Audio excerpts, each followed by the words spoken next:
අද අපි pipe cleaner වලින් මේ ලස්සන මල් ජාතිය හදමු. මේ සඳහා අපිට ඕනේ පයිප් ක්ලීනර් එකක් සහ පෑනක්. දැන් මේ විදිහට මේ පෑන වටේ පයිප් ක්ලීනර් එක ඔතා ගන්න ඕනේ. මේක 7 පාරක් අපි ඔතා ගන්න ඕනේ. ඒ කියන්නේ මේ මලේ පෙති ගාන 6ක් වෙනවා. ඉතින් මම මේ අංක දාලා තියෙනවා. ඔයාලට ඒක බලාගෙන ඔතා ගන්න පුළුවන් මේ පයිප් ක්ලීනර් එක පෑන වටේ. දැන් මේ විදිහට මේ ටික පෑනෙන් ගලව ගන්න ඕනේ. ඊට පස්සේ මෙන්න මේ චූටි කෑල්ල මේ ලොකු කෑල්ල වටේ මේ විදිහට ඔතා ගන්න ඕනේ. මේ විදිහට අඹර ගන්න ඕනේ.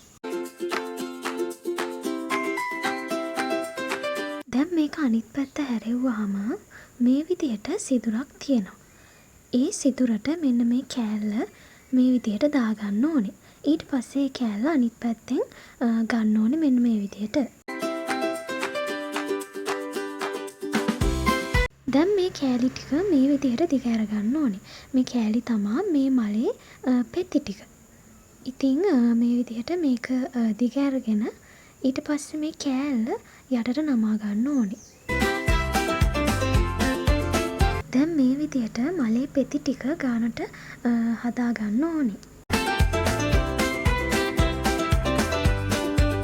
දැන් මෙන්න මේ විදිහට තමා ඒක එන්නේ. දැන් මේ විදිහට මේ මල් පෙත්තේ මුල මේ විදිහට තද කරගෙන අනිත් පැත්ත හරව ගන්න ඕනේ.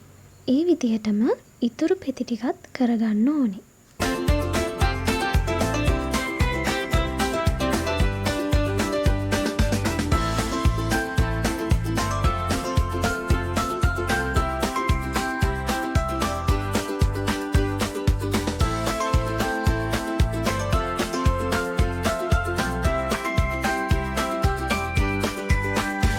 දැන් මේ පෙති ටික ලස්සනට මේ විදිහට හදා ගන්න ඕනේ. එතකොට තමයි මල ලස්සනට එන්නේ.